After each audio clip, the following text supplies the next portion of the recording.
एक लड़का और एक जलपरी की कहानी। एक बार की बात है, एक गांव में 3 लड़के थे जो अपने माता पिता के मरने को बाद अकेले रह गए थे।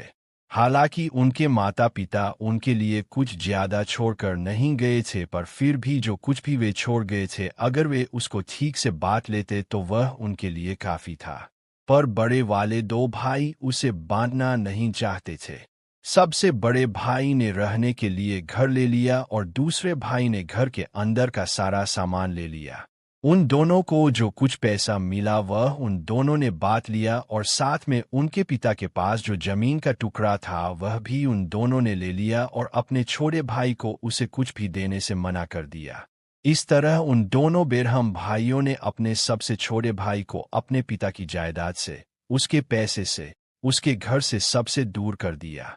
तो उसने अपने भाइयों से पूछा, तुम लोगों ने तो सब कुछ ले लिया, अब मैं कैसे रहूंगा? उसका सबसे बड़ा भाई बोला, तुम तो होशियार हो, लो इसको लो और इससे गुजारा करो। कहकर उसने घर के एक कोने पड़ा पाया एक रस्सा दरवाजे के बाहर फेंक दिया। छोटे भाई ने सोचा कि यह रस्सा तो बड़े काम की चीज है, सो उसने वह रस्सा उठाया और उसको लेकर वहां से चल दिया। चलते चलते वह एक जंगल में आया। वहां उसने उस रस्से के एक हिस्से को खोलकर उसकी कई छोटी रस्सियां बनाई। फिर उसने उनको एक खास तरीके से जोड़कर एक छोटी रस्सी बनाई, एक बीच के साइज की रस्सी बनाई और एक लंबी रस्सी बनाई। वह लड़का छोटी वाली रस्सी से छोटे साइज का फंदा बनाकर छोटी साइज की गिलहरी पकड़ता, बीच के साइज की रस्सी का बीच का फंदा बनाकर बीच के साइज के जानवर पकड़ता, जैसे कि खरगोश। फिर वह लड़का जंगल में एक झील के किनारे पहुंच गया। वहां उसने एक अंधेरी गुफा में एक बड़ा भालू जाता देखा, तो उसने अपनी लंबी वाली रस्सी निकाली और भालू पकड़ने के लिए उसका एक बड़े साइज का जाल बनाने बैठ गया। जैसे ही वह बड़ा जाल बनाने के लिए झील के पास बैठा कि एक जलपरी पानी में से बाहर निकली, तो उसने एक लड़के को वहां बैठे देखा। उसने उसको देखा और देखा और देखा, पर वह यह नहीं जान सकी कि वह लड़का कर क्या रहा था। वह बूढ़ी जलपरी पानी में से बाहर निकलकर उस लड़के के पास आने और उससे बात करने के लिए या उसको खाने के लिए काफी बड़ी और काफी भारी थी, और वह लड़का पानी के बाहर बैठा था। सो वह बूढ़ी जलपरी फिर से पानी के अंदर चली गई और वहां से उसने अपने बेटे को यह देखने के लिए भेजा कि उसका बेटा वहां जाकर यह देखकर आए कि वह लड़का उस रस्सी से क्या कर रहा था। उसका वह बेटा इतना छोटा था कि वह झील के किनारे आसानी से घूम सकता था। सो वह झील के बाहर निकला और उस लड़के से पूछा कि वह रस्सी से क्या कर रहा था। इस पर लड़के ने उसको चिढ़ाया कि वह एक ऐसा जाल बना रहा था जिससे कि वह पूरी झील को बांध सके। इससे फिर कोई न तो उसकी इजाजत के बिना झील के अंदर जा सकेगा और न ही उसकी इजाजत के बिना झील के बाहर आ सकेगा। जलपरी का बेटा तुरंत ही झील में वापस चला गया और जो कुछ उस लड़के ने उससे कहा था अपने पिता को जाकर बताया। पिता को यह सुनकर चिंता हुई। वह बोला, अगर कोई झील में आ जा नहीं सकेगा तो हम खाना कैसे खाएंगे? तुम ऊपर जाओ और उस लड़के से कहना कि वह तुमको पेड़ के ऊपर दौड़कर पकड़े। जब तुम पेड़ के ऊपर पहुंच जाओ तो उसके वहां आने का इंतजार करना, और जब वह ऊपर आकर तुमको पकड़े तो उसको झील में धक्का दे देना। हम उसको नाश्ते में खा लेंगे। जलपरी के बेटे ने वैसा ही किया जैसा कि उसके पिता ने उससे करने को कहा था। वह वापस लड़के के पास गया और उसको पेट पर चलने और उसको पकड़ने के लिए ललकारा। लड़का बोला कि अभी उसको बहुत काम है, इसलिए वह खुद तो अभी उसके साथ दौड़ नहीं सकता, पर उसका एक छोटा सा दोस्त था जो उसके साथ दौड़ सकता था। इतना कहकर उसने अपने जाल में फंसी एक छोटी सी गिलहरी खोली और उसको बोला, भाट गिलहरी भान 1 2 3। वह गिलहरी तुरंत भागकर पास वाले पेड़ पर चढ़ गई और जलपरी का वह बेटा तो वहीं का वहीं खड़ा रह गया। वह बेचारा फिर अपने पिता के पास गया और जो कुछ हुआ था कह सुनाया। यह सुनकर उसके पिता ने उससे कहा, तुम फिर वापस जाओ और उससे फिर अपने साथ दौड़ लगाने को कहो, और जब वह तुम्हारे साथ दौड़ते दौड़ते थक जाए तो उसको झील में धकेल देना। फिर हम उसको थोड़ा थोड़ा करके खा सकते हैं। जलपरी का बेटा फिर चल दिया और उसने फिर उस लड़के को दौड़ के लिए ललकारा। वह लड़का बोला, मैंने तुमसे कहा न कि मुझे अभी बहुत काम है, इसलिए मैं तुम्हारे साथ अभी नहीं दौड़ सकता, पर मेरा एक और छोटा सा दोस्त है जो तुम्हारे साथ दौड़ सकता है। कहकर उसने अपना पकड़ा हुआ एक खरगोश खोला और उसको उस लड़के के साथ दौड़ने के लिए भेज दिया। भाट खरगोश भान 1 2 3। और खरगोश तो जैसे ही खुला वैसे ही वह तेजी से भाग लिया। अब क्या था, खरगोश आगे आगे और वह लड़का उसके पीछे पीछे।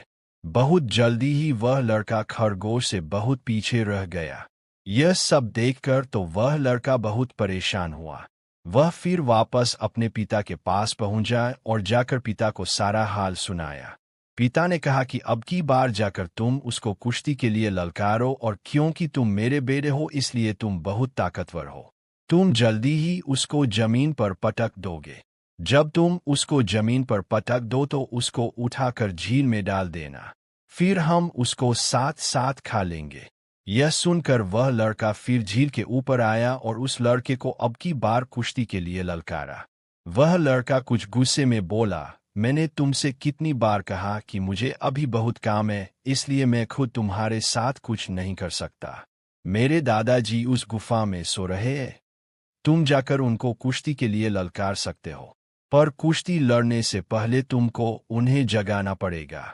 उस गुफा में चले जाओ और वहां जाकर उनके सिर पर जोर से मारना, बस वह उग जाएंगे। वह जलपरी का बेटा उस अंधेरी गुफा में गया और एक बड़ी सी परछाई जमीन पर पड़ी दी थी। उसने उससे कहा, आओ कुश्ती लड़ते हैं, पर वह परछाई तो वहां खरारे भरती रही, बोली नहीं। उसने उससे फिर कहा, आओ न कुश्ती लड़ते हैं, पर वह परछाई फिर भी वहां खरारे भरती रही, उछी ही नहीं। इस पर उसने उसका हाथ पकड़कर उसके कान पर मारा। इससे वह भालू जाग गया और अपने पिछले पैरों पर खड़ा हो गया। उसने उस जलपरी के बेटे को एक ही धक्के में गुफा के बाहर जंगल के पार वापस झील में फेंक दिया।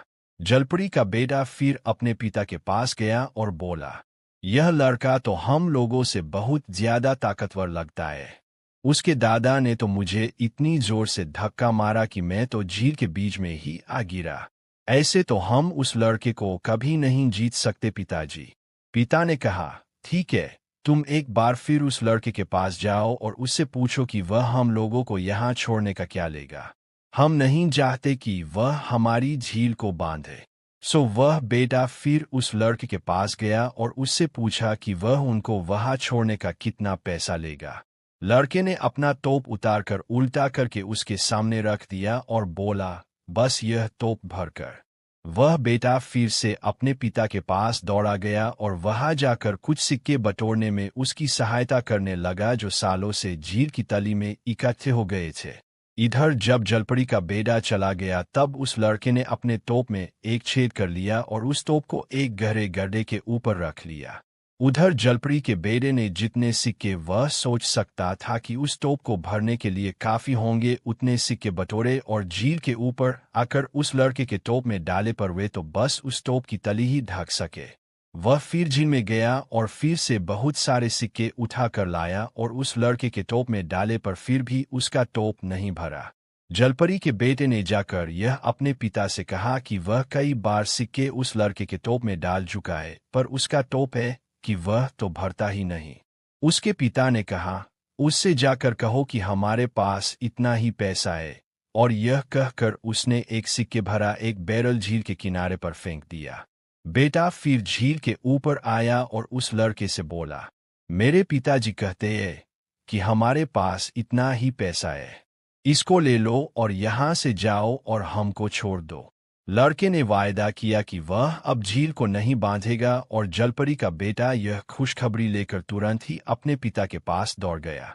उधर लड़के ने संभाल कर अपनी रस्सियों के सारे जाल समेटे ताकि उसमें कोई जानवर फंस न जाए। फिर उसने अपना वह सिक्के वाला गरहा मिट्टी से भर दिया और इस तरह से अपना कुछ पैसा वहां छिपा दिया। उसके बाद उसने अपना तोप अपने सिर पर रखा और सिक्कों से भरा वह बैरल लुढ़काता हुआ वह पैसा दिखाने के लिए अपने भाइयों के घर चला। उसके पास उतना सारा पैसा देखकर से उसके भाइयों ने पूछा, तुमको इतना सारा पैसा कहाँ से मिला? उसने जवाब दिया, जानवर पकड़कर। मुझे तो अपने माता पिता से केवल एक रस्सी ही मिली थी जो तुम लोगों ने मुझे दी थी। सो इस रस्सी से मैंने जानवर पकड़ने के जाल बनाए और झील के पास जो जंगल है वहां जाकर जानवर पकड़े। वे दोनों एक साथ बोले, तो तुम यह घर और जमीन ले लो और हमको यह रस्सी दे दो। कहकर उन दोनों भाइयों ने कानूनी कार्यवाही करके वह घर और जमीन अपने छोटे भाई के नाम कर दी और वह रस्सी उससे खुद ले ली। रस्सी लेकर वे जंगल की तरफ चले गए ताकि वे वहां जानवर पकड़ सकें। उसके बाद वे फिर कभी अपने छोटे भाई को परेशान करने के लिए नहीं लौटे। हो सकता है कि वे अभी भी जंगल में जानवर पकड़ रहे हो, या फिर झील की जलपरी के मेहमान बन गए हों, या फिर उनको वह गुफा वाला भालू ही खा गया हो। कुछ भी हो सकता है। कहानी समाप्त।